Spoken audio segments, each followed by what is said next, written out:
What's up, guys? I'm Daemonxel, and today we're going to talk about a team that I don't see a lot of information about, and that is the Goblin team, right? We're going to do a deep dive. We're going to talk build priorities, so let's talk about it.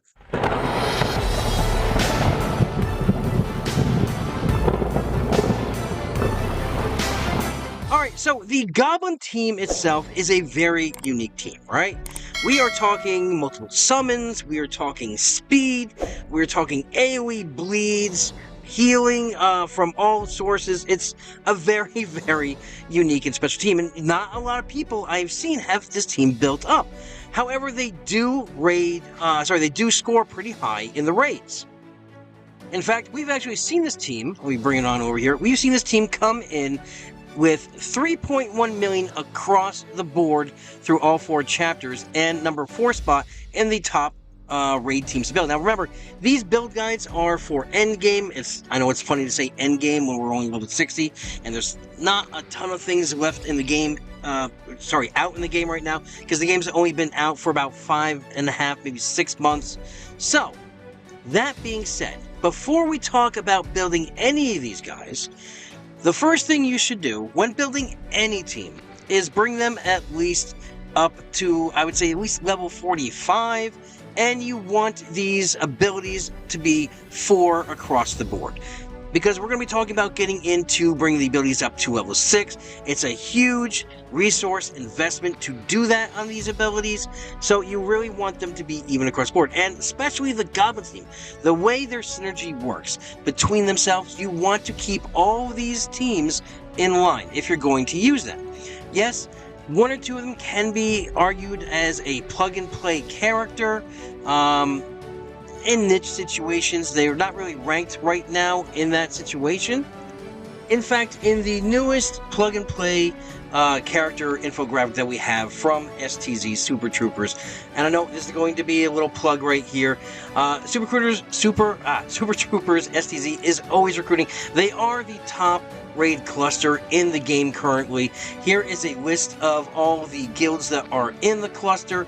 You may fall in line with some of these if you are looking for a new home, and they are always on the hunt for new active players, especially those that want to score. And they have all sorts of guilds. You have hardcore, you have competitive, semi-competitive, and of course the casual or new to the game guild. That being said, let's get back into this. So as I was saying, in the latest infographic for the plug-and-play characters, the goblins that we had on there actually dropped off. We had actually Goblins on there as an AoE machine, but he has since fallen off that plug-and-play list. So you really want to just run these guys with themselves all together. And again, like I said, you want to level them together evenly. And with that being said, we're going to start going into their abilities and their build priorities. Now, when building these guys, we're going to be bouncing back and forth. I know in the Horizon video and the Rohan video, I did, I zeroed in on the character and showed which ability with each character you want to level, first. With these ones, because we want to keep them all in line, we really want them all to be leveled kind of in that order, so that they are going to be running together and that synergy can happen. So we have our high priorities, we have our mid priorities, and we have our low priorities. Now, with the build priority, there is no one that is higher than the other. Their build priority is all 1 across the board, so no one goblin is greater than the other goblin. That being said, we're going to start off with Goblins, and we want to bring his special 1 up to level 6. Now that is going to be Fly, Minions Fly. That's going to be his AoE bleed, and we want to bring this up because we want to have multiple rounds of bleed, because with, I believe it's Chef? Yeah, as long as we have Chef in the group, which we will have him in the group, we will actually get, when this is maxed up, 3 turns of bleed. Also, note that none of these guys, except for the Great Goblin, have technically a Special 2. Their Special 2 is actually their summon, and as you level up this Special 2, which their summon is when they die, they will summon basically a lesser version or a more aligned version of themselves. In this case, with Goblins, it'll be the Goblin Short Fuse, and that's him right down here. Now, as you level this up, you're going to get this for your summon, but the summon abilities on that character will also be coincide with what you have here. So in other words, if we have this leveled up to just 5, right?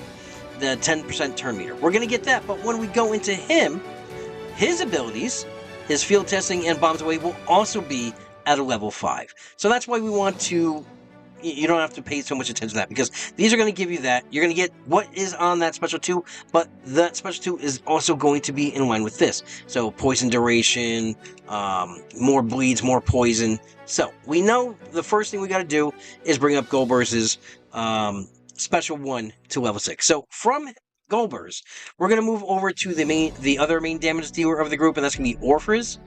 And Orphres, we want to bring his special 1 also up to a 6 as well. That's target practice. That's going to be your AoE, and it's just purely damage, and you're going to gain deadly, which is going to give you that increased critical chance rate, at least by 30%. So we want to bring it up to 6 because not only for all the damage we're going to do, and it's a lot of damage, and that's going to be 250% damage to your primary and 170% damage to your secondaries. We're also going to get that deadly for 2 turns. So we want to bring Orphres up, that special 1 up to level 6 as well. Remember, these are required for them to work as well as they do. It's not optional. You need, for this team to do its best, they need to be at a 6. So, from Orphres, we're going to go over to the Great Goblin, and we're actually going to bring the Great Goblin special 1 up to a 6 as well. And that's going to be, that's basic, sorry. That's going to be Take Them Away. This is going to be a great move, because not only is it going to give you 80% chance to grant might for the ally with the highest damage, and you're going to call that ally in to assist with that damage, it's going to knock that 50% penalty down to a 20% penalty. And on top of all that, you're going to summon another tank. You're going to summon a Goblin Guard, which, of course, is the summon that's going to happen when our tank dies. Our tank being Grimpa. So now that we got his special 1 up, the next Goblin we're going to move over to, obviously, is the Chef, our healer of the group. I believe he's on the right here. Nope, wrong way. And that ability is going to be Dig In. We're going to bring that up to a 6. And the reason we want this, not only for the additional 1000% healing that's done, we want to bring this up because it's going to grant protection to the entire Goblin squad. Now, we want that protection due to his passive, which we're going to talk about a little bit, because with his passive, as long as a Goblin squad member has protection on them, they're going to gain lifesteal, which means they're going to gain life back from the enemy. So again, it's like a passive heal on top of your main heal. So now that we got his Dig In up to that level 6, we're going to bounce back over to the Great Goblin,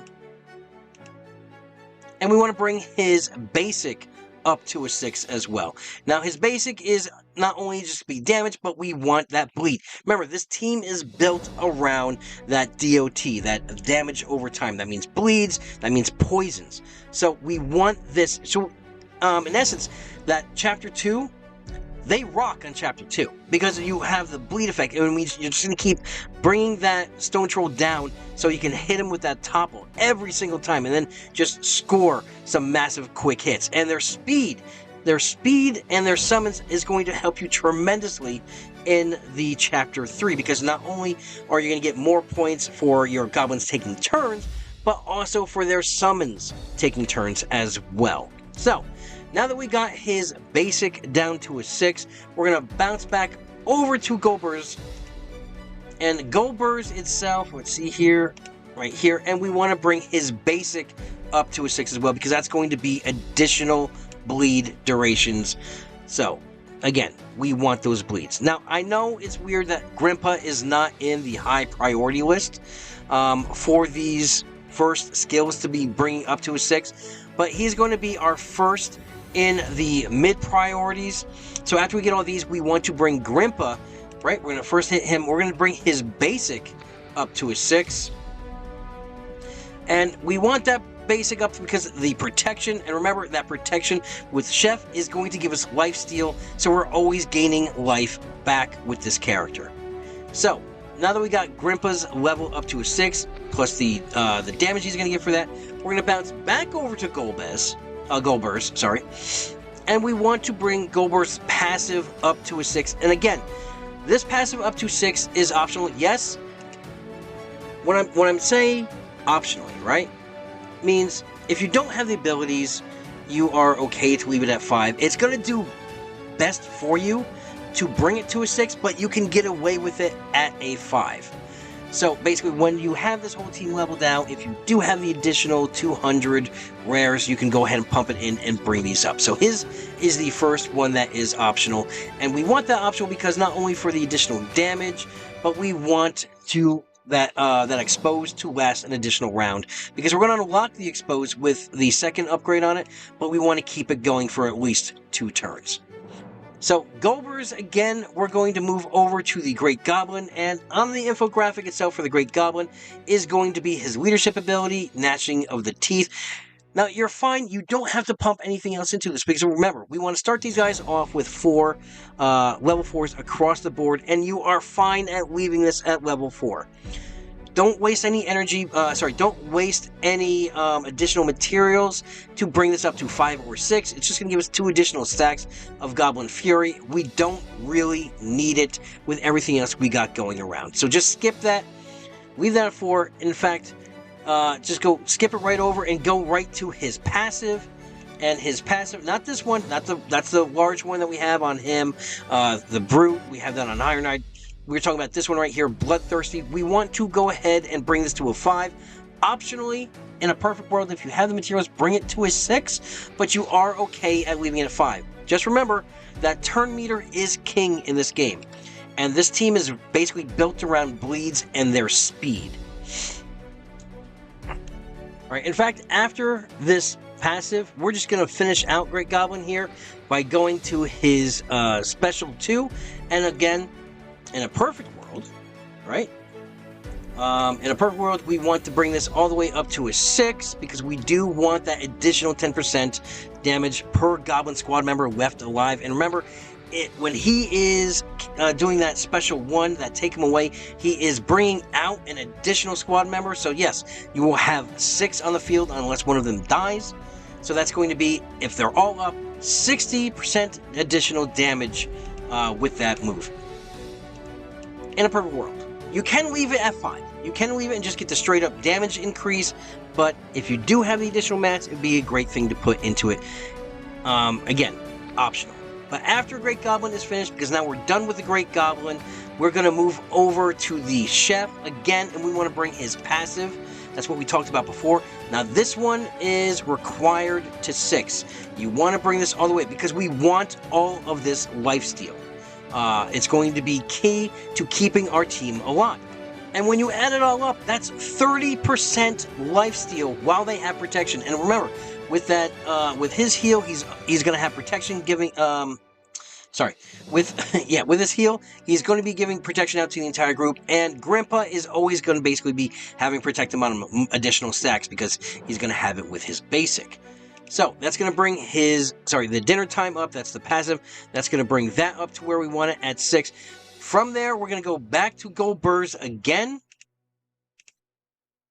And with Goldburst now, we want to bring his summon. We're all going to start working on these special 2s. Now, his summon itself, required to 6. You want to bring this up because we want not only the turn meter, which we get at 5, but we want the duration. We want this poison to last additional turns. We want at least last 2 turns instead of just the 1 hit. That's what's going to do best in taking out your enemy here. Sorry about that. I got a little tongue-tied on this, and it's a little confusing when we're bouncing back and forth between all of these characters. But like again, we want to build them all together at the same time. We don't want to have one guy with all ability 6s while the rest of the team is at 4.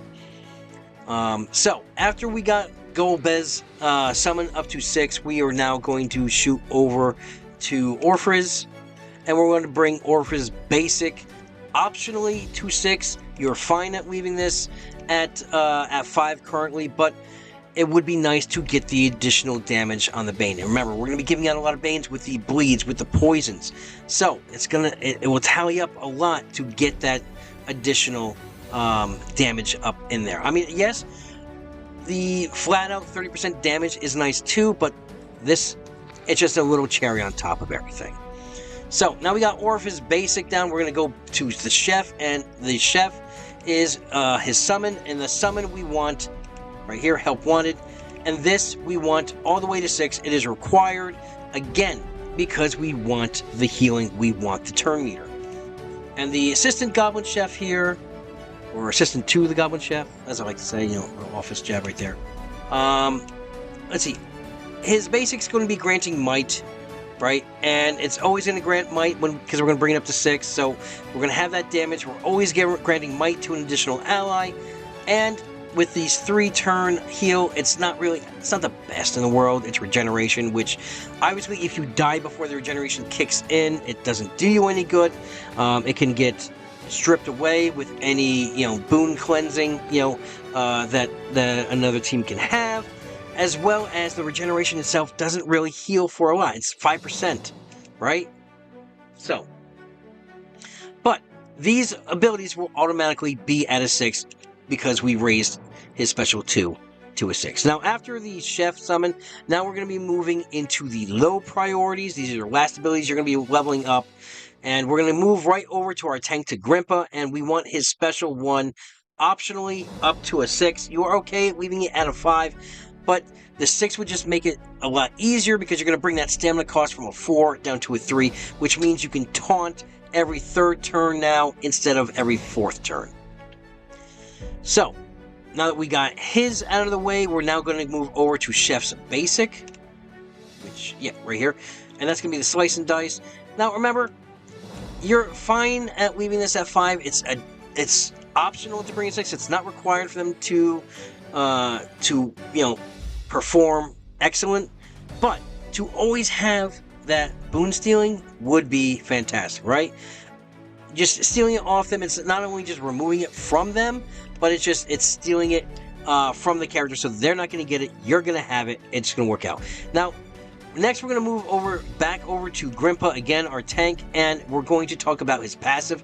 Now, his passive itself, leave it at 5. Do not take it any further. You do not need the additional 5% to create weaken, because you're already going to have 30% chance to inflict weaken on 1 turn.